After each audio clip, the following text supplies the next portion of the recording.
Abusiafo ene adofonom mema obibia akwaba ede eba too much GHS so gano wahala dwumedi na ebre asosemede ebe somo se de mwamunim no ensem a ekọ ye edi atese ewo mayimu no eno ene ye de ebebe sommo ewo eye too much GH ye fidikase yi eso munuaba ekwesikapa ena motimini na ene de him ye nuaba bi ye maame ya de nyina wababonten ababa bekiremu se de Ghana fo bi no mususu se ye nkrofo bi ho pa bi na wo hyeda ebon nkrofo bi se ne ebe ya wo mu ebetimi akọ na wo mu akwa gi information de afro bi ho de aba no de busa nipa nanim ase ne de wono ankasa asore ate agina de nsem atu edwa na wa kiremu ekwan ya ofaso nya eye information na source bia efri se nipa no na moma yimbonra ensem no emu Sede munim no eye nana agrada maami agrada konfo agrada ne ho asem ena meken woni eye sofopanyi APC sofo eye Reverend Obofo with music say pa wo mote eye adanwoma so wo mo twe ne setan akasa ebete ne udo obehwe fom wa hwe fom na ne nyina eye ntawantawa wantwi kakra bia aba wo mo entem abrofo kasa me beka ne se beef aba wo mo ntem anu ntinum ema wo mo ente wo mo ho ase na nka wo mo de anka no nko mo te se bafan ene efom enkane no wo mo edi agro wo mo edi nkomo so na omo ye ayonkofo a enesa na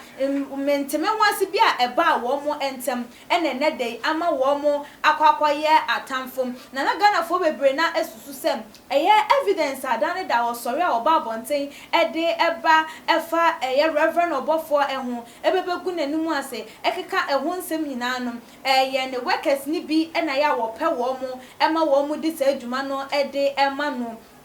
na ebia mo nso so ne ebia na wabọ nkrofo bi epa se ebia mundi papa yi nte anase mo hyeda nkọ ho se mo ye ne nsore ma na information bia mo benya no momfa embre me sa na Ghana fo dodo na esusuo se ye maami agrada anase konfo agrada wo ye na eno ena ye maami dia ba beto abonten se hwe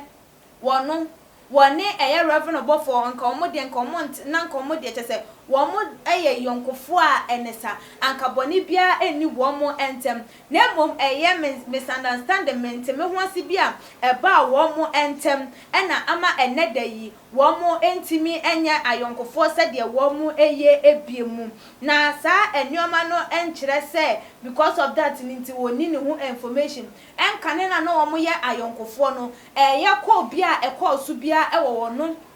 any Reverend Obofo entem no na wono a ena ya wo ye de wo record interaction bia bekoso wo mo entem ko bia ebekoso so wo mo betina si bedi nkomo so wo be friend wo phone so wo mo bekasa ni nyina no na chese wo record no enti de Ghana fo esusuo de Ghana fo edwene de Ghana fo eforo se ye ne workers ni bi anase na sofo nketwa ni bi anase bi ono ene bonkrofo pa ema wo mo ekokoye san hwehwemu no ede ema no enye sa ena etie krokrakra because informations ni nyina no egu ye ne machine so na Ghana fo bi se ada bi o train enti information na gu machine so a say no se wono obi anya eye entokwa ne ayi kurampo na entu pache se emra woni netina ye nyina wa hunu ni suma se nyoma na bibia wo ye bia o jai de wo kan de no kure bia enim eye den de awobo pa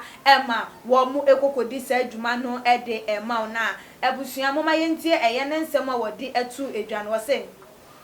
people have been always saying that I pursue some of Obofo workers for more information about him, but there is no truth about that. My main source of getting information is from him. I always make call with him when we were friends, and that's it. I don't get any source of information from Reverend Obofo workers. I do it my own self because I was the one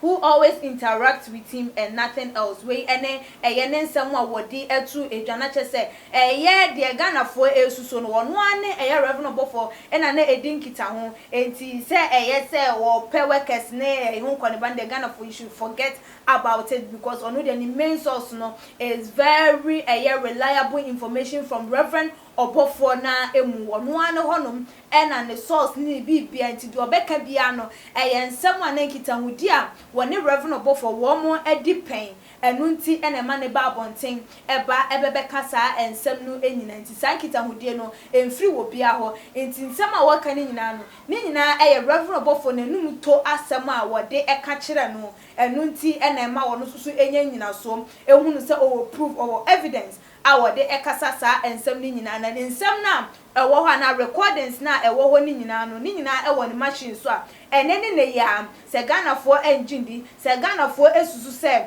de work can still na entra wo betimi ede saa ndoma ne nyina abo abonten ama wo mo ehunu se ye inkitawudi ekoso wo mo ntem mra na mo ye ayonkofo no ne nyina ewo ehonum na eno na ebinom ensoso ese and some are all kind de ebetimi aye no kre because once onu obi ekokosan onu obi ekoya adamfo a ye den ya ni secret ni o ma bi a wo ye no obeda na di e de acho to the sense say bi aye boni bi krop no do betimi aka acho say boni asumesi ana boni bi sei e na me ye bai so pese me mboa wo mu a me metimi aye den acho no mani so anim say level bi na ye take ha wo mu gidi say ebetimi abasa ebinom so hu ne say da bi enfo hu ne explanation a ye Mami agrada ede abano still womo eda su ejina so pinti ebiem ka say still na one of the workers ni bi enedi information no ede ebrano na ebinom ede wo magenche abano mo man kenkan ebi emfa emamo yinia Sadiq Alima ede ode eba yo say foolish thief like you agrada, where can you get evidence? Oh please ono so ede no se wo ehfa na wo betimi enya evidence we ede efre wuni bibia enti no menka bibia esa yenu abi nso ede ode eba say think of yourself and leave Obofo alone. He is not your mate, okay? He's not your mate, okay? You are comfort and he is not. Ono so ede eno hu ne sem nana grada na comfort grada wonjene no ho wonjene no ho se wa ni din a edi atese se ani why say no wonjene wono ne ho no nja Reverend Obofo asem emfa emma no wono akom Reverend Obofo so no enya de se wokom ono so ede eno no ye nua Beatrice ede ode eba ye or say I thought you would come out and tell us the real meaning to what Kwekwanan said. The real meaning to what Kwekwanan said, that you should come for your money, not this. Or no so idea and no say na nkofro say nana grada wo ba bontin asema nka wo be kan wo be kasa afa someone yenua be ma Kwekwanan host of the sea show kande fa ho sebra na beba ju sika no sa sika no ho asa na nkomo expect say anka ba bontin ababa be kan nemum enye source a wo fa enya Reverend Obofo ho nsense obia emusa wo sa de no menye wadwen sem wo be bom futu egu Ghana for any na ye wrafi se wakwa kotu esika ede ama Kwekwanan mo so wo mo kan wo mo anuntum emfa wo no so ne dia wo de eba ye eno no yenua Johnson enso ede a wo de eba ye o say it can be true because when you have friends and they trust you, they always do certain things, inform you of everything that they do. So it is not strange if he gathered all the information from it's not strange when he gathered the information from the conversation she had with Obofo on phone. Ono so ne dia wode eba ye no say obi eno wo ye yonko a enya wanwa information na bibia wo ye bia no wo beka e dia chonti say enya wanwa se ye confirm grada be ba bonten e baba beka say source a wo nya information fi no ye conversation wo ne Obofo have on phone no so we eno ono so na dwencha wode eba ye nua bi so e de ba ne din enkan wo sem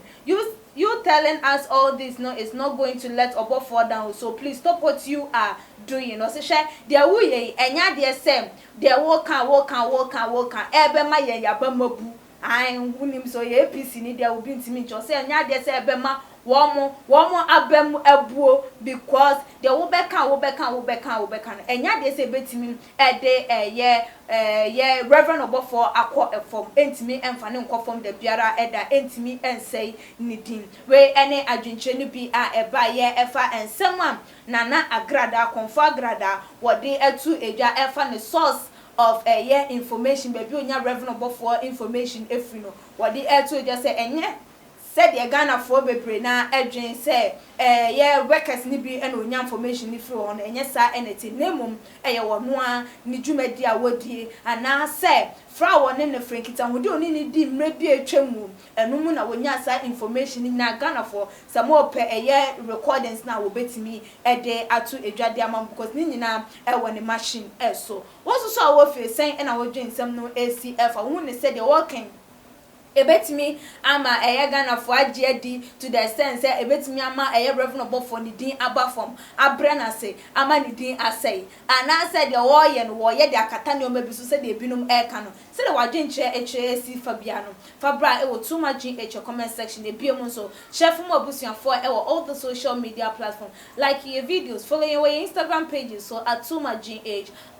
na emrepam no munu aba e kresi kapa making kan madwenche no e de amamu dasone ye besaneshia.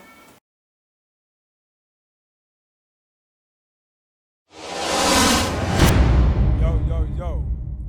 Too much GH nie. Ghana for ahwefo etiefo. Onipa bi a won subscribe e wo too much